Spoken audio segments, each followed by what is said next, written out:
சங்கீதத்திலிருந்து ஒரு வேத பகுதியை வாசிக்க போகிறோம். சங்கீதத்திலிருந்து 90ஆம் சங்கீதம் 15வது வசனத்திலிருந்து நாம் படிக்க போகிறோம். 90:15.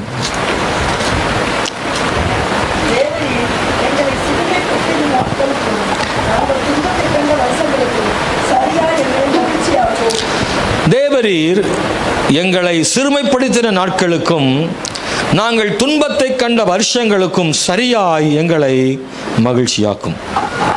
சங்கீதக்காரன் சொல்லும்போது சிறுமைப்படுத்தின நாட்கள், துன்பத்தை கண்ட வருஷங்கள், அதற்கு இணையாக சரியாக எங்களை மகிழ்ச்சியாக்கும் ஒரு ஜெபம் இங்க பண்றார். அன்பானவர்களே, நம்முடைய தேவன் சிறுமைப்படுத்தினதாக இங்கே எழுதப்படுது. தேவன் சிறுமைப்படுத்துவாரா? தேவன் ஒரு மனிதனை சிறுமைப்படுத்துவாரா? பைபிளில் சிறுமைப்படுத்தப்பட்ட தேவ மனிதர்கள் நிறைய பேரை பைபிளில் படிக்கிறோம். ஆனால் இங்கே கர்த்தரே, நீர் எங்களை சிறுமைப்படுத்தின நாட்களுக்கு இணையாக சரியாக எங்களை மகிழ்ச்சியாக்குன்னு சொல்லும்போது, அன்பானவர்களே, ஏன் கர்த்தர் சிறுமைப்படுத்துகிறார்? ஆண்டவர் சிறுமைப்படுத்துவது நோக்கம் என்ன? நீங்கள் சரியாக புரிந்து கொள்ள வேண்டும். ஒன்று, நாம் யார் என்பதை காண தேவன் நம்மை சில நேரம் சிறுமைப்படுத்துகிறார். அவருடைய வார்த்தைகளை விசுவாசிக்கிறோமா என்பதை அறிந்து கொள்ளும்படி தேவன் சிறுமைப்படுத்துகிறார். நம்முடைய முயற்சிகளை விட, நம்முடைய யுக்திகளை விட ஆண்டவருடைய பதிலும் அற்புதமும் வலிமையானது, உயர்ந்தது என்பதை காட்டுவதற்காக தேவன் நம்மை சில நேரங்களில் சிறுமைப்படுத்துகிறார். சிறுமையின் அனுபவம் நம்முடைய வாழ்க்கையில் ரொம்ப கஷ்டமான அனுபவங்கள், வேதனை நிறைந்தது. ஆனாலும் ஆண்டவர் சிறுமைக்கு பின்பு ஒரு பெரிய ஆசீர்வாதத்தை ஆண்டவர் தருகிறார். சிறுமையின் பாதையில, வேதனையின் பாதையில, துன்பத்தின் பாதையில போகிற தேவனுடைய பிள்ளைகள் நான் என்ன செய்ய வேண்டும் என்பதை இந்த காலவேளையில் கர்த்தர் நம்மோடு பேசுவாராக. ஒருவேளை இங்க இருக்கிற நீங்களும் கூட அந்த பாதை வழியாக போய் கொண்டிருக்கலாம். கர்த்தருடைய வார்த்தையை ஒரு நாளும் பொய் சொல்லுகிறது இல்லை. ஆண்டவருடைய வார்த்தைக்கு கீழ்ப்படிந்தால் சிறுமையில் இருந்து கர்த்தர் விடுதலை செய்கிறவர். அன்பானவர்களே, வேதத்தில் வாசிக்கிற சில மனிதர்களை பார்க்கிறோம். யோசேப்பின் வாழ்வில் சிறுமை அடைந்தவன், மிக சிறுமைப்பட்டவன். தன்னுடைய சகோதரர்களாலே, இன்னும் பலராலே அவன் உபத்திரவப்படுத்தப்பட்டான், மறக்கப்பட்டான். அவனுக்கு அவங்க அப்பா கொடுத்த வஸ்திரம் பலவர்ண அங்கி. அது தகப்பனார் எந்த பிள்ளையை நேசிக்கிறானோ அந்த பிள்ளைக்கு மட்டும் கிடைக்கிற ஒரு வாய்ப்பு. அந்த பலவர்ண அங்கி, அப்பாவின் அன்பு, அது சிதைக்கப்பட்டது. அந்த அங்கி பறித்து கொள்ளப்பட்டது. அந்த அங்கிக்கு பதிலாக அவனுக்கு சிறைச்சாலையின் வஸ்திரம், ஜெயில் ட்ரெஸ் கிடைச்சது. மிகவும் சிறுமைப்படுத்தப்பட்டான். தாய் தகப்பனை பிரிந்து விட்டான். ஆனால் தேவனோ அவனுக்கு ஒரு நாள் அந்த சிறை வஸ்திரத்தை மாற்றி சிங்காசனத்தில் அமர வைத்து அவனுக்கு ராஜ வஸ்திரம் தரிக்கப்படும்படி செய்தார் ஆண்டவர்.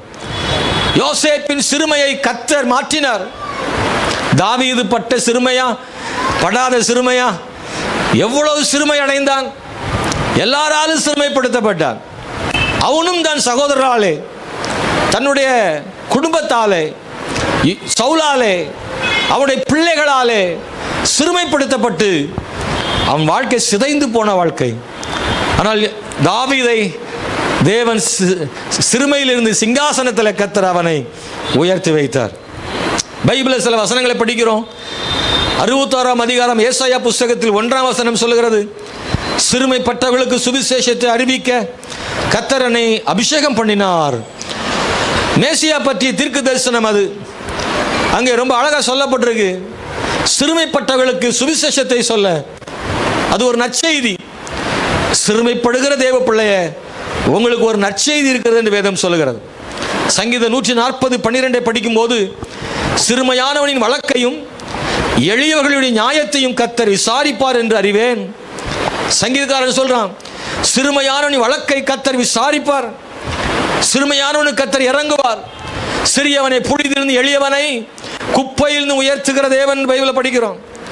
2 கொரிந்தியர் புஸ்தகம் 7ஆம் அதிகாரம் 6ஆம் வசனத்தில் பவுல் சொல்றாரு, பயங்களும் நெருக்கங்களும் இருந்தது, ஆனாலும் சிறுமைப்பட்டவர்களுக்கு ஆறுதல் செய்கிற தேவன் தீத்து வந்ததுனால எங்களுக்கு ஆறுதல் செய்தார். பவுல் எங்களுக்கு ஆறுதல் செய்தார்னு மட்டும் சொல்லல, இப்படி சொல்றாரு, ஆறுதல் செய்கிற தேவன் யார் என்பதை நாம் நினைவு கூற வேண்டும். எனக்கு தேவன் ஆறுதல் செய்தார் தான், ஆனா அந்த தேவன் யார் தெரியுமா? சிறுமைப்பட்டவர்களுக்கு ஆறுதல் செய்கிற தேவன் அவர். கையை உயர்த்தி அல்லேலூயா சொல்லுங்க. சிறுமைப்பட்டவர்களுக்கு சொல்லுங்க, சிறுமைப்பட்டவர்களுக்கு ஆறுதல் செய்கிற தேவன். ரெண்டு கையை தட்டி ஒரு முறை கர்த்தரை ஸ்தோத்திரம் பண்ணி ஹல்லேலூயா ஆமென். ஆராதனை நேரத்தில் கொஞ்சம் அல்லேலூயா சொல்லவும் கைத்தட்டவும் சொல்றதுக்கு என்ன காரணம்னா, அப்பதான் கொஞ்சம் எப்படி இருக்கும், தூக்கம் வராமல் இருக்கும். சிலருக்கெல்லாம் காற்று அப்படியே காலையில் ஒரு மாதிரி சோகமாக இருக்குது. அதனால் உங்களை அப்பப்போ உற்சாகப்படுத்தி வசனம் பேசினாதான் வசனம் போய் சேரும், இல்லைன்னா தூங்கிடுவீங்க. அதனால் நான் கையை தட்டும் போது நீங்கள் நல்லா தட்டிடுங்க கையை. அல்லேலூயா ஸ்தோத்திரம். அது மட்டுமல்ல காரணம், தேவனை மகிமைப்படுத்துறதுக்காகவும் நம்ம சொல்கிறோம். அல்லேலூயா சொல்கிறோம். அன்பானவர்களே, இன்றைக்கி இந்த கால வேளையில் நான் அன்னாளுடைய சிறுமையை பற்றி உங்களோடு பேச விரும்புகிறேன். அன்னாள் ரொம்ப சிறுமைப்பட்டவள். சில நேரங்களில் இன்னொருத்தருடைய சிறுமையை பற்றி படிக்கும்போது நமக்கு தோணும், ஐயோ என் சிறுமையே பரவாயில்ல போலன்னு. நான் ரொம்ப சிறுமைப்படுத்தப்பட்டிருக்கேன் குடும்பத்துக்குள்ள வெளியில், என்னைய மற்றவர்கள் சிறுமைப்படுத்துகிறாங்கன்னு கவலைப்படும் போது, இன்னொருத்தருடைய சிறுமையை பார்க்கும்போது நம்முடைய சிறுமை, நம்முடைய வேதனை, நம்முடைய பாடுகள்லாம் ரொம்ப பெருசாக தெரியாது. அன்னாளுடைய சிறுமையை நீங்கள் பார்த்தீங்கன்னா கர்த்தருக்கு ஸ்தோத்திரம் உண்டாவதாகன்னு சொல்லுவீங்க. அன்னாள் அவ்வளவு சிறுமை அடைந்தவள். அவருடைய வாழ்க்கையில் 3 சிறுமைகள் வந்தது. 3 பேர்கிட்ட வந்துச்சு. 3 இடங்கள்ல இருந்து 3 சிறுமை அவளுக்கு வந்துச்சு. அன்னாள் யாரு அப்படின்னா, வேதம் சொல்லுகிறது 1ஆம் அதிகாரம் 1 சாமுவேல் புஸ்தகத்தில் 1ஆம் அதிகாரம் 11ஆம் வசனத்தில் எப்படி வாசிக்கிறோம், சேனைகளின் கர்த்தாவே, தேவரீர் உம்முடைய அடியாளின் சிறுமையை கண்ணோக்கி பார்த்து உம்முடைய அடியாளை மறவாமல் நினைத்தருளி உமது அடியாளுக்கு ஒரு ஆண் பிள்ளை கொடுத்தால் அவன் உயிரோடு இருக்கும் சகல நாளும் நான் அவனை கர்த்தருக்கு ஒப்பு கொடுப்பேன். அவன் தலையின் மேல் சவரகன் கத்தி படுவதில்லை என்று ஒரு பொருத்தனை பண்ணினான். அன்னாளுடைய ஜெபத்தை தான் நம்ம வாசிக்கிறோம். அன்னாளுடைய சூழ்நிலை உங்களுக்கு தெரியும், நிறைய சொல்ல வேண்டியதில்லை. அவளுடைய கணவன் எல்கானா, அன்னாளுக்கு பிள்ளை இல்லை. 2வது திருமணம் செய்கிறான் பெனினாள் என்பவளை. அவளுக்கு நிறைய பிள்ளைகள் இருந்தார்கள். அன்னாள் அவமானப்படுத்தப்பட்டாள், அற்பமாக எண்ணப்பட்டாள். அவளுடைய வேதனைகளை சொல்ல அல்லது கேட்க யாரும் இல்லை. ஆலயத்தில் போய் அழுகிறாள், தேவ சமூகத்தில் ஜெபிக்கிறாள், எனக்கு ஒரு பிள்ளை தாரும் என்று கேட்கிறாள். அது ஜெபிக்கும் போது நிறையெல்லாம் கேட்கல, எனக்கு பிள்ளைகளை கொடுங்கலாம் கேட்கல. ஆஸ்திக்கு ஒன்று, அழகுக்கு ஒன்று அப்படின்னு சொல்கிறாங்கல்ல இந்த காலத்தில். அன்னாள் அப்படிலாம் சொல்லலை, எனக்கு ஒரே ஒரு பிள்ளையை கொடுங்க, அதையும் உமக்கே என்ன செஞ்சிடுறேன். அவள் பிள்ளை கேட்டது எதுக்குன்னா கொஞ்சம் விளையாடுறதுலாம் கேட்கல. ஹலோ, எனக்கு ஒரு பிள்ளை தாரும் ஆண்டவரே, நானும் 4 பேரை மாதிரி தூக்கி அலையணும், சுற்றணும், ஆசையாக வைக்கணும், அதுக்கெல்லாம் கேட்கல. எதுக்காக கேட்டான்னா, நான் பிள்ளை இல்லைன்ற பேர் மட்டும் மாறினா போதும், அந்த பிள்ளையை உமக்கே கொடுத்துட்றேன். அவள் கேட்ட பிள்ளையும் அவளுக்காக கேட்கவில்லை, அதை கர்த்தருக்காக கேட்கிறாள். நல்லா கவனிக்கணும். அன்னாள் கேட்ட பிள்ளைய எல்லாரும் பிள்ளை இல்லைன்னா என்ன கேட்பாங்கன்னா, நானும் மற்றவங்கள மாதிரி அந்த பிள்ளை என்ன செய்யணும், வளர்க்கணும், கொஞ்சணும், அந்த பிள்ளை எனக்கு பின்னாடி என்னை காப்பாற்றணும், அந்த பிள்ளை எனக்கு வேணும்னு ஒரு பிள்ளையை கேட்குறவங்க தனக்காகத்தான் பிள்ளையை கேட்பாங்க. ஆனால் அன்னாள் அப்படி இல்லை, ஆண்டவரே எனக்கு ஒரு பிள்ளை தாரும், ஆனால் அந்த பிள்ளையை நான் உமக்கே கொடுத்துட்றேன், எனக்கு பேர் மட்டும் மாறினா போதும், அல்லடின்ற பேர் இல்லாமல் போனால் போதும்னு நினைக்கிறா. ஆண்டவர்கிட்ட கதறா. எந்த அளவுக்கு அவள் மனசு உடைஞ்சிருந்தா அந்த அளவுக்கு அவள் அழுதுருப்பா. அன்னாளுடைய வேதனையை பைபிளில் சொல்லும்போது நிறைய வார்த்தைகளால் சொல்லப்பட்டிருக்கு. அன்பானவர்களே, மனம் கசந்து அழுது, மிகவும் அழுது பாருங்க, மிகவும் மனக்லேசம் உள்ள ஸ்திரீன்னு இருக்கு. 1 சாமுவேல் 1ஆம் அதிகாரம் 10ஆம் வசனம், 15வது வசனம், 16வது வசனங்களில் படிக்கிறோம். அவ சொல்றா, என் இருதயத்தை ஊற்றி விட்டேன்றா, மிகுந்த விசாரத்தினால நிறைந்திருக்கிறேன் என்றான். பைபிளில் சொல்லியிருக்கு மனக்லேசம் உள்ள ஸ்திரீ. அவளை பற்றி சொல்லும் போது, நான் மனக்லேசம் உள்ள ஸ்திரீ, இந்த வார்த்தைக்கெல்லாம் நமக்கு அர்த்தம் என்னன்னு புரியுமான்னு தெரியல. வேதனையின் உச்சம், தாங்க முடியாத வேதனை தான் இப்படிலாம் சொல்லப்பட்டிருக்கிறது. இயேசுவை பற்றி சொல்லும் பொழுது வியாகுலப்பட தொடங்கினார் ஒரு வார்த்தை வரும் பார்த்திருக்கீங்களா? அதெல்லாம் தாங்க முடியாத வேதனை தான் வியாகுலம், மனக்லேசம். இது சாதாரணமாக வரக்கூடிய கண்ணீரும் வேதனையும் கிடையாது. இது ரொம்ப முடியாத நிலைமை, தாங்க முடியாத வேதனை தான் மனக்லேசம். இந்த பாதை வழியாக தான் அன்னாள் போனான்.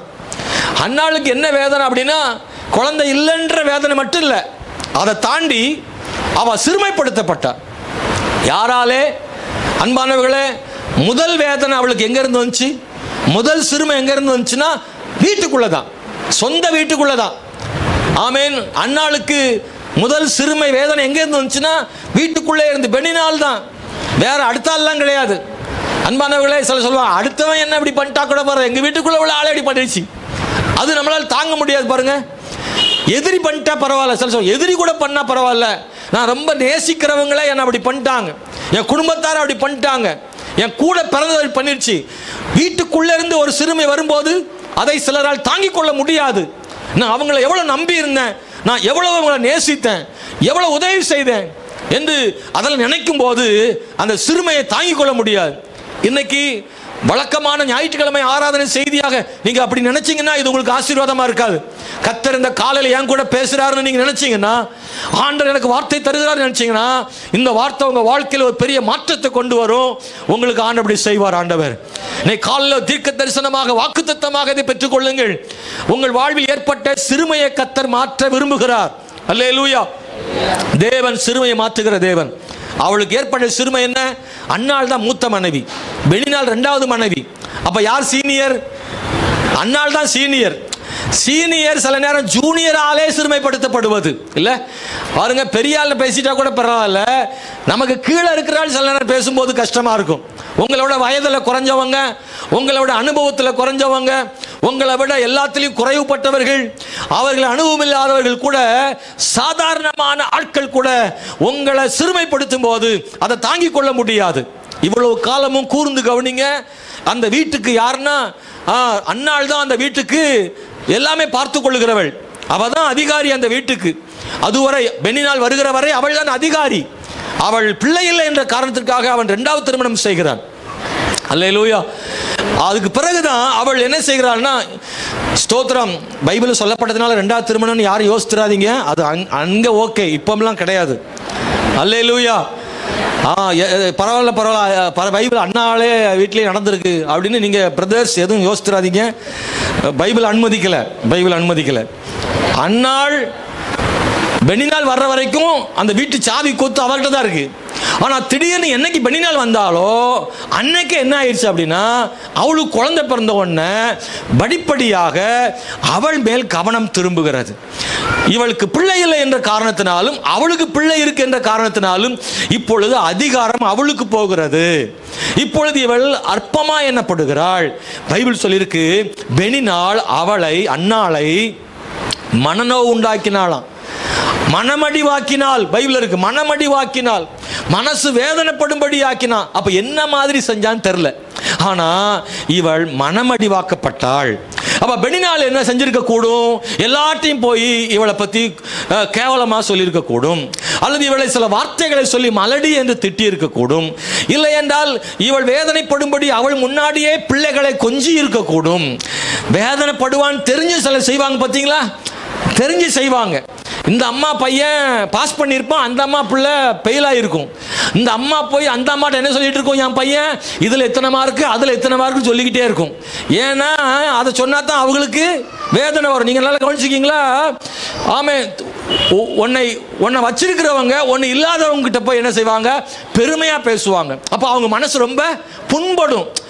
இப்படிப்பட்ட இடங்களை நம்ம கவனமாக நடந்துக்கிடணும். இங்கே நீங்கள் பார்க்கும்போது தேவனுடைய பிள்ளைகளை, பெனினாள் அன்னாளை மனமடிவாக்கினாள். இவ்வளோ வேதனை. பைபிள் இன்னொரு சம்பவம் கூட இருக்கு. ஆகார் வீட்டில் அது நடந்துச்சு. சாராள் வீட்டில். சாராள் வீட்டில் ஆகார் எப்போ உள்ள வந்தாலோ அப்ப இருந்து ஆரம்பிச்சிருச்சு தன் நாச்சியாரை அற்பமாக எண்ணினாலும் பைபிள் இருக்கு. பாருங்க, இதுவரைக்கும் சாராள் தான் ஆகாரை கொடுக்குறா. ஆனால் கடைசியில் ஆகாரை சாராள் என்ன செய்தா, அற்பமாக என்ன ஆரம்பித்தாள். இந்த வேதனைகள் சாராளுக்கும் அதிகம், அன்னாளுக்கும் அதிகம். அன்னாள் மிகவும் வேதனைப்பட்டாள். அன்பானவர்களே, ஸ்தோத்திரம். என்ன பிரச்சனை தெரியுமா? அன்னாளுக்கு இருந்த வேதனை, நான் ஜெபம் பண்றேன், நான் யாருக்கும் தீமை செய்யலை, நான் ஆண்டவரை நம்புறேன், எனக்கு நடக்கலை. ஆனால் ஆண்டவரை நம்பாத, ஜெபமே பண்ணாத, வேதனைப்படுத்துகிற அவளுக்கு எல்லாம் கிடைக்கும். நீங்கள் எத்தனை பேர் இப்படி சொன்னீங்களோ தெரில. துன்மார்க்கனா இருக்கான், அவனுக்கு எல்லாம் நடக்கு. துரோகியா இருக்கான், அவனுக்கு எல்லாமே நடக்கு. எல்லாம் கொலைப்படி பண்ணிக்கிட்டு இருக்கான், எல்லாம் சிண்டு மூட்டுறான், பண்றது பூரா அநியாயம், அவனுக்கு ஒன்றும் கரெக்ட், எல்லாம் சரி சரியா அந்தந்த நேரத்தில் எல்லாமே நடக்கு. ஆனால் நான் ஜெபம் பண்றேன், எனக்கு தான் பிரச்சனை. நான் கர்த்தரை நம்புறேன், எனக்கு தான் போராட்டம். இது என்ன காரணம் புரியலையே. வெளிநாளுக்கு நடக்கு, எனக்கு நடக்கலையே. ஏன் கர்த்தர் எனக்கு இப்படி செய்தார்? ஏன் எனக்கு நடக்கு? அவனுக்கு நடக்கல, இவனுக்கு நடக்கல, இங்க நடக்கல, ஆனா எனக்கு மட்டும் ஏன் நடக்கு? இந்த கேள்வியை நீங்க கேட்டீங்கன்னா, இந்த கேள்வி அன்னாளுக்கு இருந்துச்சு. இந்த கேள்வி அன்னாளுக்கு இருந்துச்சு. அதான் அவளுக்கு வேதனை. புரியல. ஏன் புரியல? எனக்கு ஒண்ணுமே புரியல. ஆனாலும் ஆண்டவரை விழவே இல்லை. அப்பொழுது கர்த்தரை அவள் நம்பி இருந்தால், அதனால தான் ஆலயத்துக்கு போனான். இன்னைக்கு இந்த காலையில் தேவனுடைய பிள்ளைகளை நானும் சொல்றேன், நீ உங்களையும் சேர்த்து சொல்றேன். நம்ம எல்லாருக்குமே அன்னாளை போல சில நேரத்தில் மனசுனா மனிதர்கள் தானே, சில குழப்பங்களும் மனவேதனையும் வருவதுண்டு.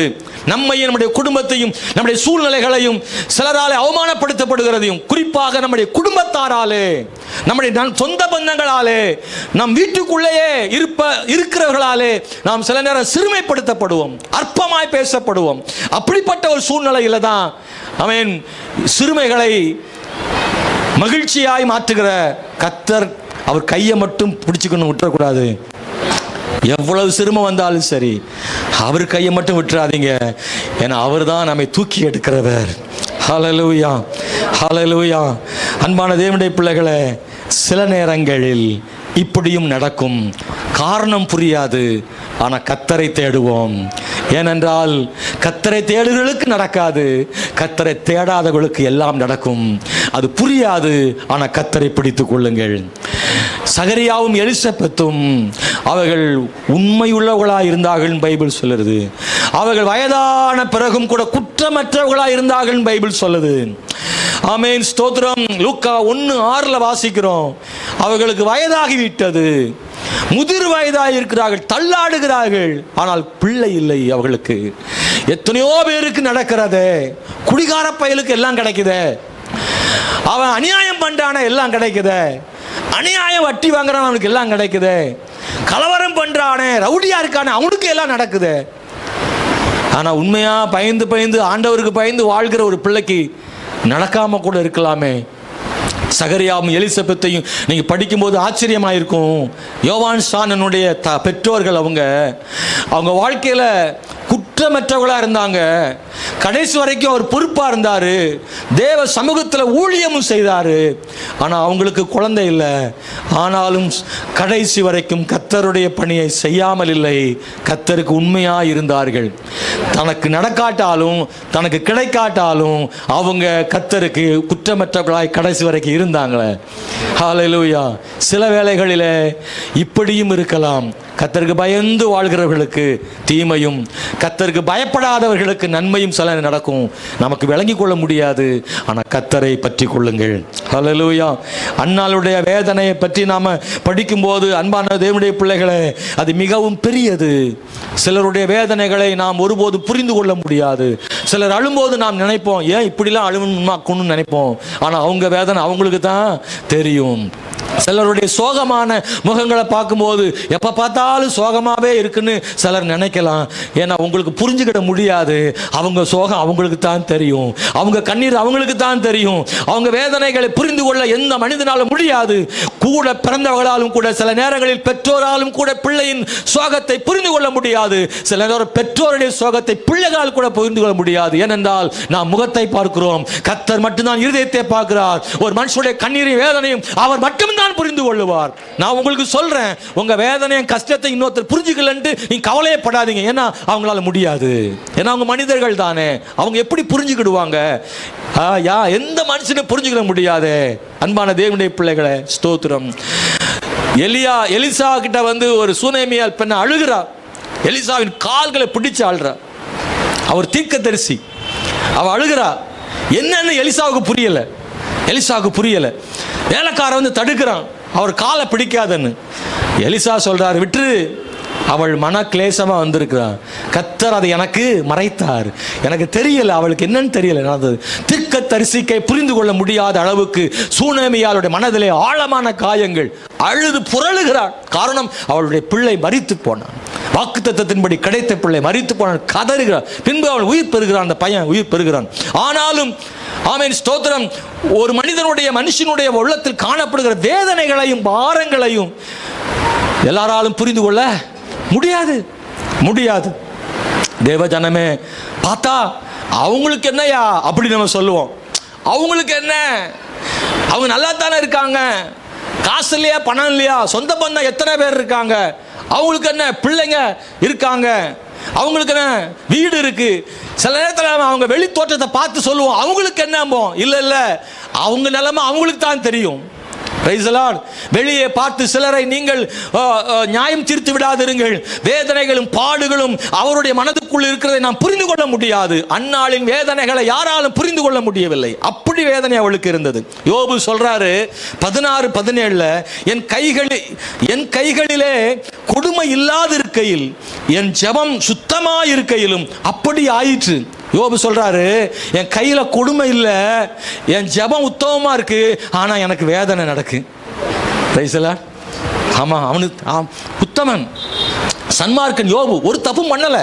அவனே சொல்றான் யோபு 16:17, என் கைகளில் கொடுமை இல்லாதிருக்கையிலும் என் ஜெபம் சுத்தமா இருக்கையிலும் எனக்கு அப்படி ஆயிற்று. வேதனை, இந்த மாதிரி சோகம் என் வாழ்வில் வந்ததுன்னு. சில நேரத்தில் நீங்கள் சோர்ந்து போகாதீங்க. ஆமென். அன்பான தேவனுடைய பிள்ளைகளை, நீங்கள் மறந்து விடாதிருங்கள். ஸ்தோத்திரம். அருமையானவர்களே, இந்த கால வேளையில் இப்படி இருந்தால் நீங்கள் சோர்ந்து போகாதீங்க. கர்த்தர் நிச்சயமாக களிப்பை கர்த்தர் உண்டு பண்ணுகிற தேவனாய் இருக்கிறார். பல நேரங்களில் ஆண்டவர் நம்மை அடையாளமாக்குவார். ஆண்டவர் ஸ்தோத்திரம். அன்னாளுடைய வாழ்வில் ஏற்பட்ட அந்த முதல் வேதனை என்னவென்றால், அவள் தள்ளாடினாள்னு சொல்லப்பட்டிருக்கிறது. 2வது அதிகாரத்தில் நீங்க படிச்சு பாருங்க. அப்பொழுது ஆமென் ஸ்தோத்திரம் 4வது வசனம், பலவான்களின் வில் முறிந்தது, தள்ளாடினவர்களோ பலத்தினால் இடைகட்டப்பட்டார்கள். தள்ளாடினவர்கள், இவ்வளவுதான் சொல்றா, நான் தள்ளாடினேன், ஆனா தேவன் என்னை இடைகட்டுகிறார். அன்னாள் வந்து தள்ளாடினாலாம். எப்படி தள்ளாடுனா? போதையில் இல்லை. யார் தள்ளாடுவா? குடிகாரன் தள்ளாடுவான், வயசாயிட்டா தள்ளாடுவாங்க. ஆனா இவ தள்ளாடினது அதனால இல்லை. இவ எதனால தள்ளாடுறான்னா, ரொம்ப சுமந்தாலும் தள்ளாடும். அப்படிதானா? 10 கிலோ சுமக்கக்கூடிய ஒரு ஆள்கிட்ட 30 கிலோ ஏற்றி வச்சா என்ன ஆகும்? நடையே மாறிடும், தள்ளாடும். இவளுக்கு அதுதான் நடந்துச்சு. இவள் சுமை அதிகம், ஏற்பட்ட பாரம் அதிகம், கவலை அதிகம், துன்பங்களும் துயரங்களும் அதிகம். வேதனையால் தள்ளாடுகிறாள். வேதனையால் தள்ளாடின என்னை கர்த்தர் என்ன செய்தாரா? ஆமென். பலத்தினால் இடை கட்டினார் என்று சொல்லி அவள் சொல்கிறாள். பாருங்க, வீட்டுக்குள்ளே இருந்து வந்த அந்த சுமை இருக்குல்ல, அதுதான் அவளை தள்ளாட பண்ணிட்டு. அன்பானவர்களே, ஆண்டவர் அவளுக்கு என்ன செய்தார் தெரியுமா? ஹல்லேலூயா. சுமக்க முடியாத சுமை அவள் இருதயத்தை கட்டி போட்டது. சுமக்க முடியாத சுமை வாய்களை கட்டி போட்டு. சில நேரத்தில் பார்த்தீங்கன்னா நம்மளால் பேச முடியாது. எல்லாரும் பேசுவாங்க, சுமை அதிகமாயிட்டுனா நாம பேச முடியாது. ஆயுதமாய் குத்துகிற வார்த்தைகள் இருக்குல்ல, அந்த ஒரே ஒரு வார்த்தை சொன்னா போதும், கண்ணீர் பளபளன்னு வந்துடும். ஆமாவா இல்லையா? அதாவது நறுக்குன்னு 4 வார்த்தைம்பாங்கல்ல, இல்லை ஒரே வார்த்தை சிலர் சொன்னா போதும், பளபளன்னு கண்ணீர் வந்துடும். அப்படிதானா? எத்தனை முறை அப்படி ஆயிருக்கு? அனுபவம். அந்த பாதையில் வந்திருக்கீங்களா? நான் வந்திருக்கேன். அந்த வார்த்தையை நீங்கள் மறக்கவே மாட்டீங்க. அந்த வார்த்தையை ராத்திரியில் நினைப்பீங்க. அங்கே வச்சு ஒரு வார்த்தை வராது. வீட்டில் வந்து யோசிப்பீங்க, ஐயோ இப்படி பேசிட்டாங்களே, நம்ம ஒன்றுமே சொல்ல முடியலையே. ஒரு வார்த்தையும் வராது. தேவ பிள்ளைய ஒரு வார்த்தையும் பேச முடியாது. துக்கம் தொண்டையை அடைக்குதான், வார்த்தை வராது. ஆனால் வார்த்தை, அந்த அவங்க சொன்ன வார்த்தை காயப்படுத்துகிற வார்த்தை, ஈட்டி போல குத்துகிற வார்த்தை இல்லை. இவளை பார்த்து அந்த வார்த்தை சொல்லியிருப்பாங்க, மலடின்னு சொல்லியிருப்பாங்க. அவளால் அதை தாங்கிக் கொள்ள முடியல. அந்த வார்த்தை அவளை காயப்படுத்திட்டு அவளுக்கு வேதனை அடைய செய்தது. 2ஆம் அதிகாரம் 1ஆம் வசனத்தில் பார்த்தீங்கன்னா, அன்பானவர்களே, ஏற்கனவே அவளுக்கு இருதயம் தான் காயப்பட்டுருந்துச்சு. வாய் பேச முடியாமல் போனது. ஆனா இப்ப சொல்றா, என் இருதயம் கர்த்தருக்குள்ளே களி கூறுகிறது. 2:1 சொல்லியிருக்கு. அடுத்து சொல்றா, என் வாய் திறந்திருக்கிறது, என் பகைஞரின் மேல் என் வாய் திறந்திருக்கிறது. எந்த இடம் பாதிக்கப்பட்டுச்சோ அந்த இடத்தை ஆண்டவர் ஆசீர்வதிக்கிறாரு. அவ இருதயத்தை கழிகுற பண்றாரு. அவருடைய வாய் என்ன செஞ்சதுன்னா பேச ஆரம்பிக்கு. இவ்வளவு நாளும் அண்ணால பெண்ணினால் பேசினா அமைதியா இருந்தா, இப்போ அண்ணால் பேச ஆரம்பிச்சா பெண்ணினால என்ன செய்ய முடியாது, பேச முடியாது. ஏன்னா இப்போ ஆண்டவர் அவளுக்கு அற்புதம் செய்திருக்கிறாரு. எதை வச்சு பெண்ணினால் அவளை காயப்படுத்தி பேசினாலோ இப்போ அதை வச்சே அண்ணால பேச வைக்கிறாரு. பெண்ணினால் வாய் மூடி மௌனமா இருக்கிறார். தேவன் எதையும் செய்ய வல்லவர். சொல்லுங்க, சத்தமா சொல்லுங்க, தேவன். ஆமென், ஹல்லேலூயா. தேவன் எதையும் செய்வாருங்க, நமக்கு செய்வார்ன்றேன். நமக்கு செய்ய முடியும் ஆண்டவர், நமக்கு அற்புதம் செய்ய முடியும். அன்பானவர்களே, ஸ்தோத்திரம். அவருடைய வாழ்வில் பெரிய காரியம் நடந்தது. அவள் இருதயம் பலப்பட்டது. வாய் திறந்து இத்தனை வருஷமா பேசாம இருந்தவா இப்போ பேச ஆரம்பிக்கிறா. நான் ஒன்றும் சாதாரண ஆள் இல்லை, எனக்கு ஒரு பிள்ளையை கர்த்தர் கொடுத்தாருன்னு பேச ஆரம்பிக்கிறான். எங்கெல்லாம் பேச முடியாம மௌனமா இருந்தீங்களோ, எங்கெல்லாம் பேச முடியாத சூழ்நிலை உங்களுக்கு இருந்துச்சதோ, உங்களை நீங்களே வருத்திக்கிட்டு நமக்கெல்லாம் பேச தகுதி இல்லப்பா, அவங்கெல்லாம் அப்படி இருக்காங்க இப்படி இருக்காங்கன்னு தாழ்வு மனப்பான்மையில் எங்கெல்லாம் வாய்மூடி நின்னீங்களோ அங்கெல்லாம் ஓங்கி நின்று பேசுறதுக்கு கர்த்தர் உங்களை வைப்பாரு. ஹல்லேலூயா. எத்தனை பேர் நம்புறீங்க? ஆமென், ஸ்தோத்திரம். ரெண்டாவது ஒரு அற்புதத்தை அவளுக்கு செய்தார் ஆண்டவர். முதல் சிறுமையில அன்னாளுக்கு தேவன் இன்னொரு அற்புதம் செய்கிறார். என்ன தெரியுமா? இந்த வருஷந்தோறும் ஆலயத்துக்கு போகும்போது அன்னாளை பெண்ணினால் என்ன செய்வாளாம், வேதனைப்படுத்துவாளாம். அது 7வது வசனத்தில் இருக்கு. 7வது வசனத்தில் 1:7 அவள் கர்த்தருடைய ஆலயத்துக்கு போகும் சமயத்தில் அவன் வருஷந்தோறும் அந்த பிரகாரம் செய்வான். இவள் அவளை மனமடிவாக்குவாள், அப்பொழுது அவள் சாப்பிடாமல். இதெல்லாம் வருஷந்தோறும் நடக்கிறது. வருஷந்தோறும் இதான் நடக்கும். எல்லாரும் சாப்பிடுவாங்க, இவா சாப்பிட மாட்டா. காரணம் என்ன? அவளை மனமடிவாக்குவாள், மனமடிவாக்குவாள். ஆனா அதே வருஷந்தோறும் இன்னொன்று இப்ப நடக்கு. என்ன தெரியுமா? 2ஆம் அதிகாரம் ஸ்தோத்திரம் 19வது வசனத்தில் இருக்கு. 2:19 இருக்கு.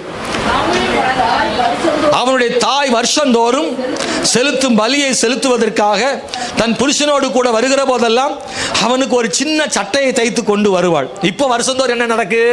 முதல்ல வருஷந்தோறும் அங்க ஆலயத்துக்கு போனா அழுகிறதா வேலை. இப்போ வருஷந்தோறும் போனா பிள்ளைய பார்க்கா. ஹல்லேலூயா. மகிழ்ச்சி பாருங்க. எந்த இடத்துல வருஷந்தோறும் அழுதாலோ துக்கப்பட்டாலோ அவமானப்படுத்தப்பட்டாலோ அதே இடத்துல வருஷந்தோறும் இந்த அண்ணா இப்பொழுது வாய் திறந்து பேசுகிறாள், பிள்ளை எடுத்து கொஞ்சுகிறாள், சமாதானம் அடைகிறாள். இப்பொழுது பிள்ளை வளர்ந்திருக்கிறான். ஏலியின் பிள்ளைகள் பாவம் செய்து கெட்டுப்போன காலத்தில் தன் பிள்ளை ஆண்டவருக்காக நிற்கிறான். கர்த்தர் அவனோடு கூட பேசுகிறார். இப்பொழுது பிள்ளை வளர்ந்து நிற்கிறான். அம்மா பார்த்தவன சந்தோஷம், அவனை பார்த்து என்னுடைய பிள்ளை என்று சொல்லுகிறாள். இந்த அழுத இடத்துல இப்ப மகிழ்ச்சி அடைகிறாள். ஆமென், ஹல்லேலூயா. எவ்வளவு அற்புதமா கர்த்தர் செய்றாரு.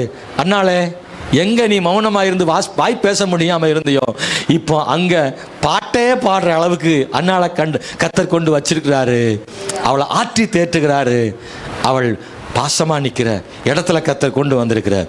அன்னாளுடைய வாழ்க்கையில 2வது ஒரு சிறுமை எங்கிருந்து வந்துச்சுன்னா, 2ஆம் அதிகாரத்தில் 5ஆம் வசனத்தில் நீங்க படிச்சீங்கன்னா, திருப்தியாய் இருந்தவர்கள் அப்பத்துக்காக கூலி வேலை செய்கிறார்கள், பசியாய் இருந்தவர்களோ இனி பசியாய் இரார்கள்.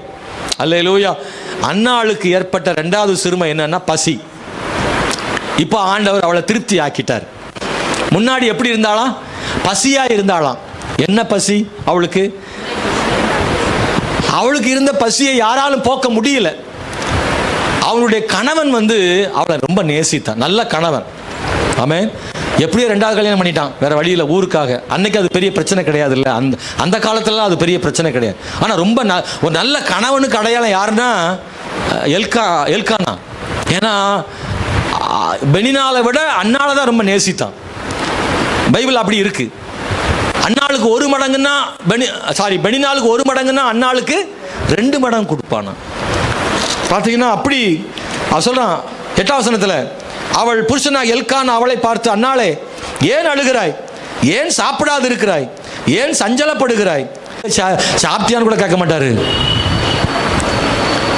சோமலன்னா கூட என்ன சோமாயிட்டான் கேட்க மாட்டாரு.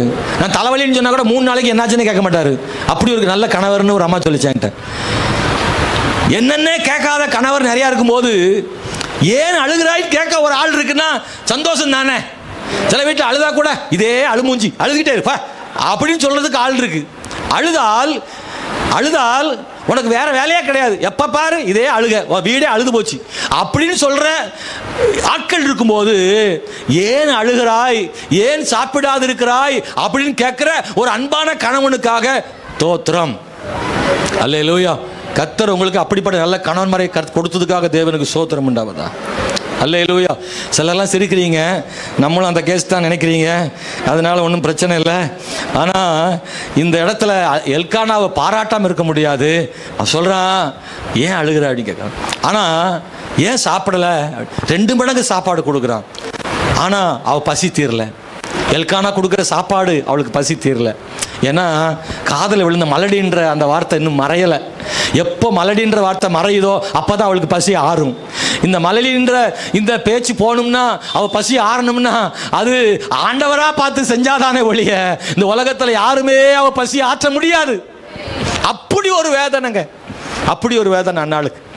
என்னைக்கு தீருமோ எனக்கு இந்த வேதனை, என்னைக்கு என் வாழ்க்கையில் மாறுமோ இந்த வேதனை, இந்த பேர் என்னைக்கு நிறுத்தப்படுமோன்னு ஒவ்வொரு நாளும் ஏங்கி ஏங்கி கலங்கிட்டே இருந்தேன். இல்லை தெருவில் போகிற பிள்ளையெல்லாம் எடுத்து கொஞ்சிருப்பா, அவளுக்கு எவ்வளோ வேதனையாக இருக்கும்.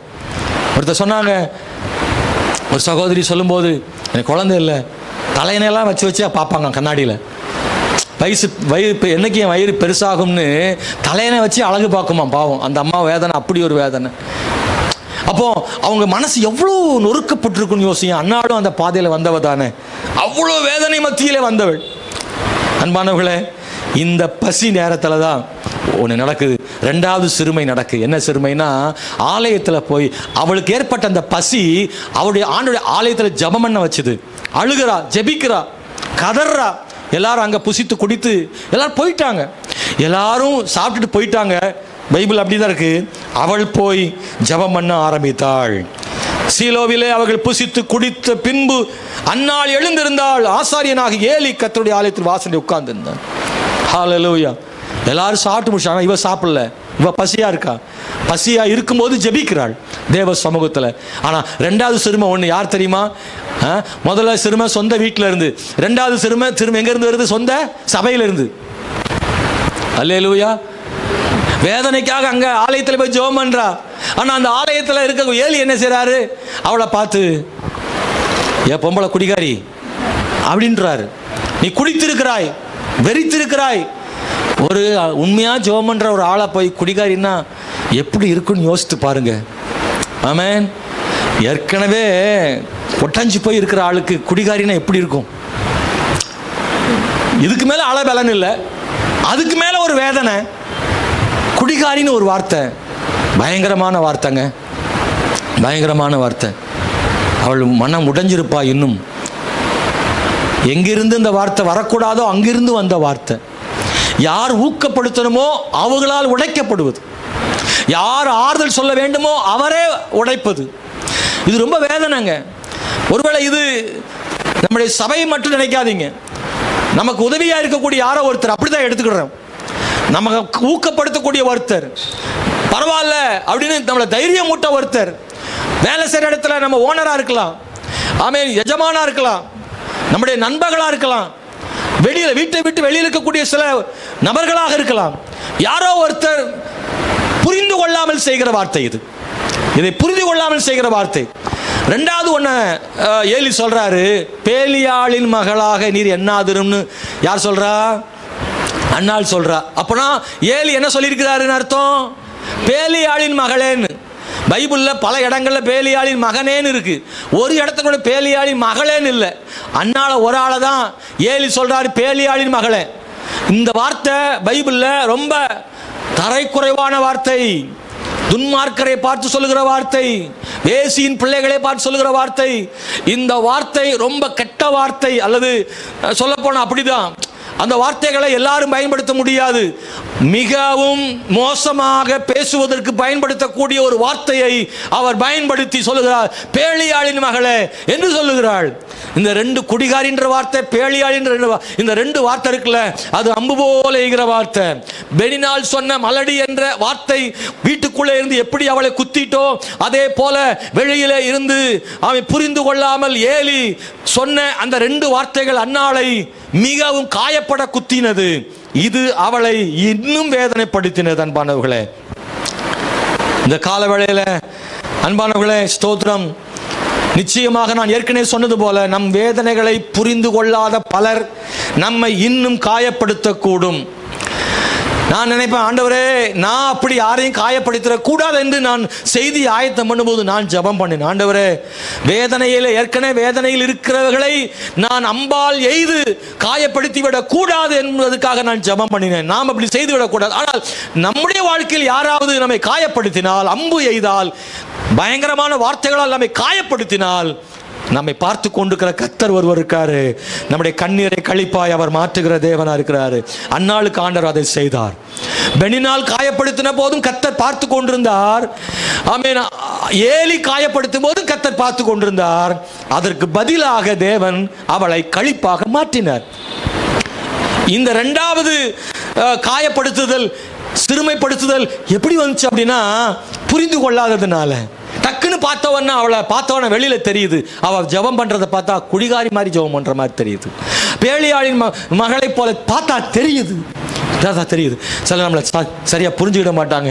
நீங்க நம்ம சிலர் அப்படி நினைப்பல, நான் யாருக்குமே தீமை செய்யல, நான் நல்லதுதான் பண்ணியிருக்கிறேன், நான் எல்லாரும் நல்லா இருக்குன்னு தான் பாஸ்டர் நான் நினைப்பேன், எப்பவுமே யாருக்கு தீமை நினைச்சது கிடையாது, நான் நல்லது செய்யணும் ஓடோடி செய்தேன், உதவி செய்தேன், அவங்க நல்லா இருக்கணும், அவங்க பிள்ளைகள் நல்லா இருக்கணும்னு நான் என்னவெல்லாம் செய்தேன், நான் அவ்வளோ பாடுபட்டேனே அப்படின்னு சிலருக்காக நீங்க நல்லது செய்திருப்பீங்க.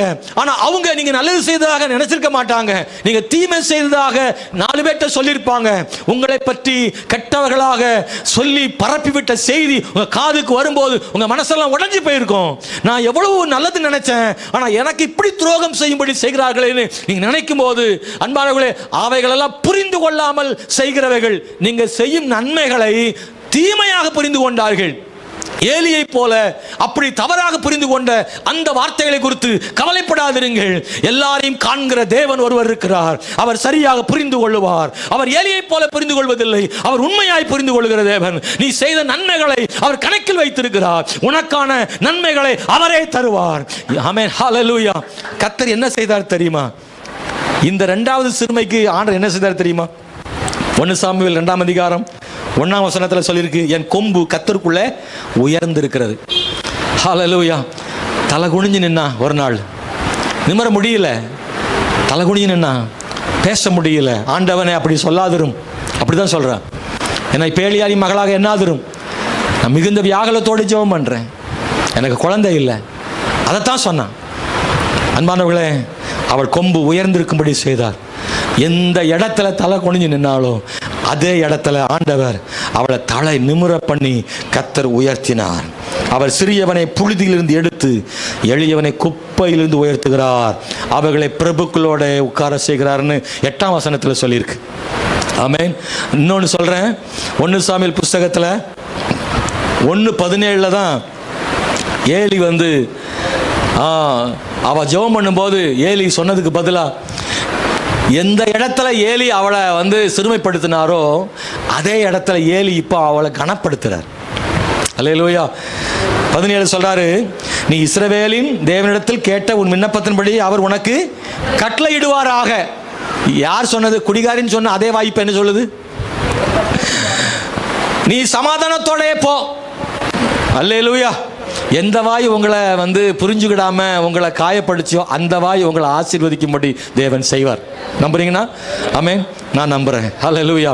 அதே ஏலி பாருங்க 2:20 சொல்றாரு, ஏலி எல்கானாவையும் அவன் மனைவியும் ஆசீர்வதித்து இந்த ஸ்திரீ கர்த்தருக்கென்று ஒப்பு கொடுத்ததற்கு பதிலாக கர்த்தர் உனக்கு அவளாலே சந்தானம் கட்டளையிடுவாராக என்றான். அவர்கள் தங்கள் ஸ்தானத்துக்கு திரும்ப போய்விட்டார்கள். அன்னாள் ஒரு ஆளை ஏலி அவமானப்படுத்தினாரு, சிறுமைப்படுத்தினாரு. இப்போ அவன் புருஷனையும் கூட்டிட்டு வான்னு 2 பேரும் சேர்த்து வச்சு ஆசீர்வதிக்கிறார். எந்த வாய் சபிச்சதோ அல்லது எந்த வாய் சிறுமைப்படுத்தினதோ அந்த வாயை வச்ச கர்த்தர் ஆசீர்வதிக்க வைக்கிறாரு. ஏன்னா ஆண்டவர் கண்ணீரை களிப்பாக மாற்றும் தேவன். Praise the Lord. கண்ணீரை சொல்லுங்க, கண்ணீரை களிப்பாக மாற்றும் தேவன் என்னோடு இருக்கிறார். நிச்சயமாக ஒரு நாள் வரும், அந்த நாளுக்காக காத்திருக்கிறேன். என்னை காயப்படுத்தின வார்த்தைகளை நான் பொறுத்து கொள்ளுகிறேன். என்னை ஆசீர்வதிக்கிற ஒரு தேவன் இருக்கிறார். அந்த இடத்துல கர்த்தர் என்னை உயர்த்தி வைப்பார்னு அன்னால் பொறுமையோடு இருந்தது போல் நான் பொறுமையோடு இருப்போமாக.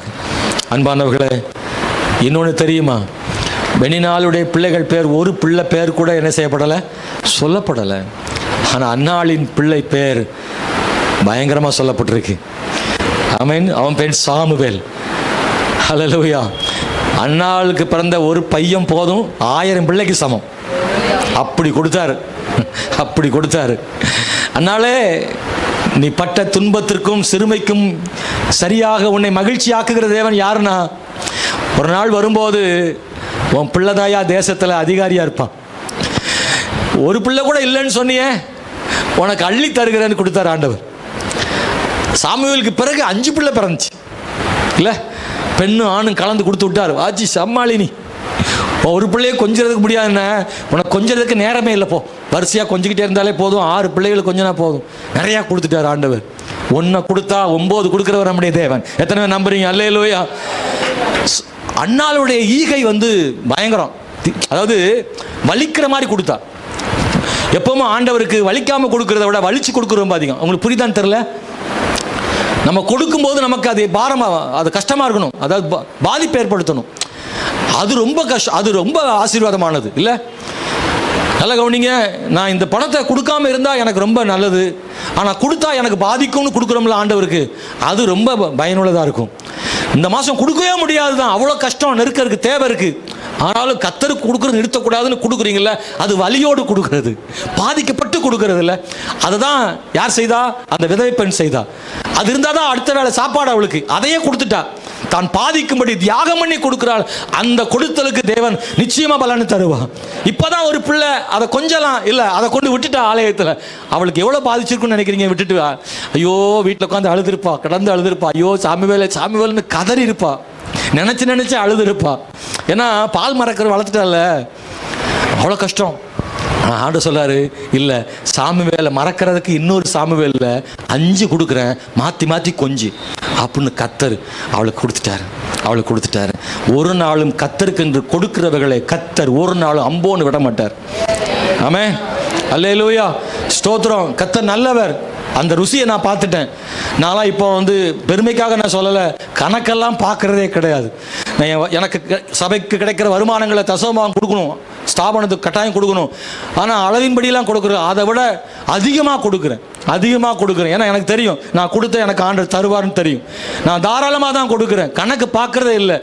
1000 ரூபாய்க்கு 100 ரூபான்னு நினைக்கிறது இல்லை, அதை கையில் வர்றது 200 ரூபானாலும் கொடுக்கறது. அள்ளி கொடுக்க நான் பழகிவிட்டேன். அன்பான தேவனுடைய பிள்ளைகளே, ஏனென்றால் தேவன் ஒருபோதும் அவருக்காய் கொடுக்கிறவர்களை கைவிடுவதில்லை என்பதை நான் ருசி பார்த்திருக்கிறேன். அவர் ஒரு நாளும் கைவிடுகிறது இல்லை. ஹல்லேலூயா. அன்பான தேவனுடைய பிள்ளை, மூணாவது ஆமென் ஸ்தோத்திரம். அன்னாள் அவளுடைய வாழ்விலே பெற்ற அடைந்த சிறுமை இருந்தல, அது இந்த மலடி என்ற பெயர். அது ரொம்ப கஷ்டமானது. 1:5 நீங்க படிங்களேன். அன்னாளை சிநேகித்தபடினால் அவளுக்கு இரட்டிப்பான பங்கு கொடுப்பான், கர்த்தரோ அவள் கற்பத்தை அடைத்திருந்தார். 3வது சிறுமை எங்க இருந்து வருது? ஹலோ, முதல் சிறுமை எங்க இருந்து? வீட்டுக்குள்ள இருந்தே. 2வது சிறுமை ஆலயத்தில். 3வது சிறுமை கர்த்தர்ட்ட இருந்து. என்னங்க புதுசா இருக்கு? கர்த்தரே சிறுமைப்படுத்துவாரா? ஏன் ஆண்டவர் சிறுமைப்படுத்துறாரு? சிலத்தில் புரியாது. நான் ஏற்கனவே சொன்னேனே, உண்மையாக ஜெபிக்கிறவங்களுக்கு கூட நடக்கலை, ஆனால் ஜெபிக்காதவனுக்கும் தப்பான ஆளுக்கும் எல்லாமே நடக்கு. Praise the Lord. சில நமக்கு புரியுதா புரியலையா? புரியல. அவன் வாழ்க்கை சீர்கேடான வாழ்க்கை வாழ்றான், ஆரோக்கியமாக இருக்கான். நம்ம பயந்து சாப்பிட்றோம், வயிறு வலி வருது. பாட்டிலாக குடிக்கிறான், வயிற்றுல ஒன்றுமே இல்லை. அப்படிதானே? பாட்டிலாக குடிக்க வயிறு நல்லா தான் இருக்கு அவனுக்கு. பயந்து போய் தாமிச்சு வயிற்று வெளின்றான், ஊதிக்கிட்டே இருக்கான், ஒன்றும் இல்லை. உருப்படியாக ஊதாமல் சளி பிடிச்சிக்கிட்டு தும்மிக்கிட்டு அலையுது. உங்களுக்கு கேள்வி வருதா? அப்படியெல்லாம் இருக்கானுங்களே, பயந்து வாழ்கிற எனக்கு ஏன் இப்படி நடக்கு, ஏன் இப்படி நடக்கு எனக்கு? சில நேரத்தில் புரியாது. தேவன் அந்த சிறுமை அனுமதிக்கிறாரு. அன்னாளுக்கு புரியலை, தாவீதுக்கு புரியலை, யோசேப்புக்கு புரியலை. ஆனால் புரிகிற காலம் ஒரு நாள் வரும். அது வரைக்கும் புரியாது, அது வரைக்கும் விளங்காது. ஆனால் ஒரு நாள் வந்து புரிய வைப்பார் ஆண்டவர். அன்பானவர்களே, ஆமென், ஸ்தோத்திரம். ஆண்டவர் ஏன் சிறுமை அனுமதிக்கிறார் தெரியுமா? ஒன்று, நம்மை கொண்டு ஏதாவது ஒன்றை செய்கிறதுக்காக தேவன் அனுமதிப்பார், அல்லது நம்மில் ஏதோ ஒன்றை செய்வதற்காக சிறுமையை தேவன் அனுமதிக்கிறார். எத்தனை புரியுது? நம்மளை கொண்டு இன்னொரு ஆளுக்கு ஏதாவது ஒன்று செய்கிறதுக்காக அனுமதிப்பார், இல்லைன்னா நமக்குள்ளே ஏதாவது அற்புதம் செய்யறதுக்கு அனுமதிப்பார். 2, அநேகருடைய கேள்விகளுக்கு பதில் சொல்கிறதுக்கு, ஒரு புரிய வைக்கக்கூடிய உதாரணமாக நம்மளை மாற்றுறதுக்காக நம்மளை சிறுமைக்குள்ளே அனுமதிப்பார் ஆண்டவர். உங்களுக்கு புரியுமா? சில வலிகளையும் வேதனைகளையும் வாயால் சொன்னால் புரியாது, அனுபவப்பட்டு சொன்னால் புரியும். அனுபவப்பட்டால் சொல்லணும். அனுபவமே இல்லாத ஒரு ஆள் சொல்கிறதுக்கும் அனுபவப்பட்டு சொல்கிறதுக்கும் வித்தியாசம் என்ன செய்யுது? இருக்கு இல்லை? பழத்தை சாப்பிடாமலே இந்த பழம், அதை விளக்கம் கொடுக்கறத விட சாப்பிட்டு விளக்கம் கொடுக்கறது ரொம்ப வித்தியாசம் இருக்கா இல்லையா? தாவீது தெரியும், யோபு தெரியும், இவங்கெல்லாம் இன்னொருத்தருக்கு ஆறுதல் சொல்ல முடியும். ஏன்னா அவங்க இந்த பாதையில் வந்திருக்காங்க. வலிகளை அனுபவித்த சிலர் வலிகளை அனுபவிக்கிறவர்களுக்கு ஆறுதல் சொல்வதற்கு, கர்த்தரை பயன்படுத்துவதற்கு போதுமான தேவனாக இருக்கிறார். இன்னைக்கு நான் கஷ்டப்படுறேன், வலியில் நிறைந்திருக்கிறேன், பாடுகள் வழியாக போகிறேன் நினைக்கிற தேவ பிள்ளைய, ஒரு நாள் உன் பாடுகளை வேதனைகளையும் கர்த்தர் மாற்றுவார். உன்னை போல பாடுபடுகிற எத்தனையோ பேருக்கு நீ சொல்ல முடியும், நான் ஒரு காலத்தில் அப்படி தான் இருந்தேன், ஆனால் என் தேவனை கைவிடாமல் என்னை தூக்கி நிறுத்தினார்னு அவங்களுக்கு நீங்கள் சொல்லும்படியாக இன்னைக்கு உங்களுக்கு அந்த பாதையை கொடுத்து ஆண்டவர் கொண்டு போய் உங்களை ஆசீர்வாதமாக வைப்பார் ஆண்டவர். இது இன்னொருத்தருக்கு நீங்கள் உதாரணமாக ஆறுதல் சொல்வதற்கு உங்களை சில நேரத்தில் ஆண்டவர் வந்து இந்த பாதை வழியாக தேவன் நடத்தலாம். அதுக்கு நானா கிடைச்சேன்னு நினைக்கிறீங்களா? அப்படி நினைக்காதீங்க. கர்த்தர் சில காலங்கள் தான், நிரந்தரம் அல்ல, குறிப்பிட்ட காலம்தான். ஆனால் ஒரு நாள் வரும்போது கர்த்தர் உயர்த்துவார். ஹல்லேலூயா. அன்பான தேவனுடைய பிள்ளைகளே, நமக்கு நேரம் குறைவாக இருக்கிறது. நான் சொல்லி முடிக்க விரும்புகிறேன். ஸ்தோத்திரம். இவ்வளவு கஷ்டத்திலையும் பைபிளில் படிக்கிறோம், சாராளுக்கு கற்பத்தை அடைத்திருக்கிறாருன்னு சாராள் சொல்கிறா. 16:2 பாருங்க, ரூத் புஸ்தகத்தில் நகோமி சொல்றா, என்னை நகோமின்னு கூப்பிடாதீங்க, கர்த்தர் என்னை சிறுமைப்படுத்தினார்னு சொல்றா. கர்த்தர் தான் என்னை சிறுமைப்படுத்தினார். ஆனால் பின்னாடி அவளுக்கு நிறைய ஆசீர்வாதம் கிடைச்சதுன்னு படிக்கிறோம். யோபு சொல்றாரு, தேவன் என்னை அநியாயக்கார வசமாக ஒப்புவித்து துன்மார்க்கரின் கையில் என்னை அகப்பட பண்ணார். யோபே சொல்றேன், கர்த்தர் தான் என்னை துன்மார்க்க கையில் கொடுத்துட்டாரு. சாராளை போல, நகோமி போல, யோபு போல நீங்களும் நினைக்கிறீங்களா? ஆண்டவர் என்னைய சிறுமைப்படுத்துறாரு, எனக்கான வாசலை அடைச்சிட்டாரு, என்னை துன்மார்க்கரின் கையில் கொடுத்துட்டாரு, என்னை மாட்டி விட்டுட்டாரு, என்னை கை விட்டுட்டாரு, என்னை கண்டுகொள்ளலை, நான் கஷ்டப்படும் போது கண்ணை மூடிட்டு நிற்கிறாரு, கை கட்டி நிற்கிறாரு, ஒன்றுமே செய்யாம மௌனமாக இருக்காருன்னு நீங்கள் நினைக்கிறீங்களா? அப்படி நினைச்சிங்கன்னா அன்பான தேவனுடைய பிள்ளைகளே, அன்னாள் நமக்கு ஒரு முன் உதாரணமாக இருக்கிறாள் என்பதை மறந்து விடாதிருங்கள். ஹல்லேலூயா, ஸ்தோத்திரம். அன்பான தேவனுடைய பிள்ளைகளே, இந்த கால வேளையில் நீங்கள் மறந்து விடாதிருங்கள், கர்த்தர் நம்முடைய வாழ்வில் பெரிய ஆசீர்வாதங்களை தருவார். ஆண்டவர் தன்னை தேவனை விரோதிக்கிறவர்களுக்கு எல்லாம் சரியாக நடக்கிறது, ஜெபிக்கிற எனக்கு நடக்கல, ஒன்றும் புரியல, என்னன்னே புரியல, ஏன் இப்படி நடக்குனே தெரியல அப்படின்னு சொல்றவங்களா இருந்தா உங்களுக்கு அன்னாள் ஒரு முன்னடையாளமாக இருக்கிறார். இவ்வளோ கஷ்டத்திலையும் நம்ம ஆலயத்தில் போய் ஜெபம் பண்ணணுமான்னு கேட்டீங்கன்னா அதுக்கு அன்னாள் உதாரணமா இருக்கிறார். அவளை வச்சிருக்காரு ஆண்டவர். ஆண்டவர் என்ன தெரியுமா செய்கிறாரு? அருமையான தேவனுடைய பிள்ளைகளே, கற்பத்தை அடைத்த அவரே அவளை கடாட்சித்தார்னு பைபிள் இருக்கு. ஆமென். சிறுமைப்படுத்தின அவரே உயர்த்துகிற தேவனா இருக்கிறார். அவளுக்கு ஆண்டவர் எல்லாவற்றிலும் ஆசீர்வாதத்தை கொடுத்து நிறுத்தினார் என்பதை பார்க்கிறோம். அவளுடைய வாழ்வில் ஏற்பட்ட சிறுமை இப்போ கேட்டால் சொல்வா, பரவாயில்ல, அதை பற்றி பிரச்சனை இல்லைப்பா.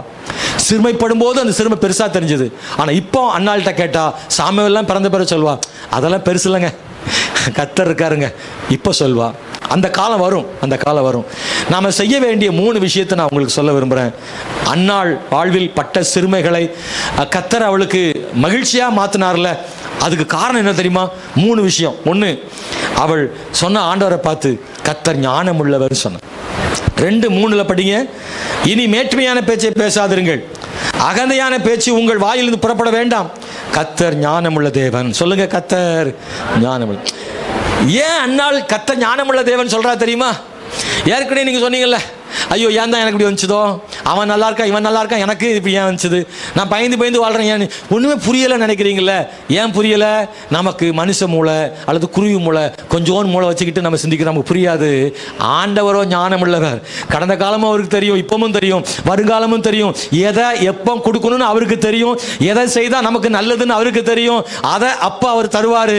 ஏன்னா எனக்கு புரியாதவர்கள்லாம் அவருக்கு புரியும், அதனால அவர் ஞானம் உள்ளவர். எனக்கு புரியலைங்க, ஏன் இப்படி நடக்குன்னு எனக்கு புரியல, என் குடும்பத்துக்கு ஏன் நடக்குன்னு எனக்கு புரியல, என் தொழில ஏன் இப்படி நடக்கு புரியல, ஏன் என்னால செய்ய முடியல புரியல, என் வாழ்வில் தனிப்பட்ட வாழ்வில் இப்படி நடக்குது புரியல. நான் கர்த்தரை தான் நம்பி இருக்கேன், அவருக்கு நான் எல்லாமே செய்யறேன், கொடுக்குறேன், ஊழியம் செய்யறேன், எல்லாமே செய்யறேன், ஏன் எனக்கு இப்படி நடக்குன்னு நீ கேட்குறீங்களா? அதுதான் அன்னாலும் கேட்டா. ஆனா ஒண்ணு அவ சொல்றா, அவர் ஞானம் உள்ளவர். எனக்கு தெரியல, ஒன்றும் புரியல, எனக்கு புரியாவிட்டாலும் நான் அவரை நம்புறேன், அவர் ஞானம் உள்ளவர். சொல்லுங்க, எனக்கு ஒண்ணுமே புரியலனாலும் பரவாயில்ல, நான் அவரை நம்புறேன். ஹல்லேலூயா. 2, 1:18 படிக்கிறோம். அவள் போஜனம் பண்ணினாள், துக்க முகமா இருக்கல. அவ்வளவுதான். அன்னாள் எல்லாத்தையும் ஊத்திட்டு துக்க முகமா இருக்கல, போஜனம் பண்ணா. ஆண்டவர் அற்புதம் இன்னும் செய்யல. ஆண்டவர் அற்புதம் செய்யறதுக்கு முன்னாடி அவளை மாத்திக்கிட்டார். தேவன் தன்னை மாற்றும் முன்பு அவளை மாற்றிக்கிட்டார்.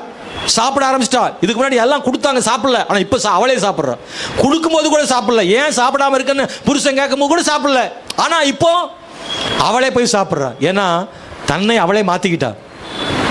தேவன் உங்களை மாற்றுறதுக்கு முன்பாக நீங்கள் உங்களை சிலதை மாற்றணும். நீங்கள் மாற்ற வேண்டியவர்கள் இருந்தால் உங்களை மாற்றிக்கோங்க. கர்த்தருக்கு பிரியமாக உங்களை மாற்றிக்கொள்ளுங்கள். அப்போது கர்த்தர் உங்களை ஆசீர்வதிப்பார். 3வது, அன்பானவர்களே, ஸ்தோத்திரம், பிரச்சனைகளை எல்லாம் எவ்வளோ கஷ்டம் இருந்தாலும் பொருத்தனைகளை எல்லாம் நிறைவேற்றி முடிச்சிட்டான். அதான் முக்கியம். பொருத்தனை நிறைவேற்றுறது கஷ்டமாக இருந்தாலும் அதை நிறைவேற்றிட்டான். நான் ஏற்கனவே சொன்னேன், சாமுவேலை கொண்டு ஆலயத்தில் விடுறது எளிதான காரியமே கிடையாது, ரொம்ப கஷ்டம். ஆனால் பண்ணின பொருத்தனையை நிறைவேற்றி முடிச்சிட்டேன். உங்கள் வாழ்க்கையில் என்னென்ன பொருத்தனை பண்ணினீங்களோ அந்த பொருத்தனையை மட்டும் நிறுத்திடாதீங்க. எவ்வளோ கஷ்டமாக இருந்தாலும் செய்து முடிச்சிருங்க. ஏன்னா பொருத்தனை நிறுத்துவது நமக்கு ஆசீர்வாதம் அல்ல. அந்நாள் பொருத்தனை நிறைவேற்றுறதுக்கு முக்கியமான நாள். கண்களை மூடி ஜெபம் பண்ண போகிறோம். நமக்கு திருவிருந்து ஆராதனை இருக்கிறது. பிரைஸ் தி லார்ட், ஹல்லேலூயா. எழுந்து நிற்க போகிறோம். உங்களுக்காக ஜெபம் பண்ண விரும்புகிற இந்த கால வேளையில் உங்கள் கூட ஆண்டவர் பேசியிருக்கிறார். இந்த செப்டம்பர் மாதத்தில் உங்கள் கண்ணீரை கழிப்பாய் மாற்றும் தேவன், ஆண்டவர் கிருபை செய்கிற தேவன். 3 விதமான சிறுமை அவளுக்கு வந்துச்சு. ஒரு சிறுமை வீட்டுக்குள்ளே இருந்து வந்த சிறுமை. சிலர் ஒருவேளை அப்படி நினைக்கலாம், அன்னாளுக்கு மட்டும் இல்லை, எனக்கும் தான் பாஸ்டர், வீட்டுக்குள்ளே என்னை சிறுமைப்படுத்துகிற ஆள் இருக்குது, ரொம்ப வெளியெல்லாம் போக வேண்டாம். ஆமென், ஸ்தோத்திரம்.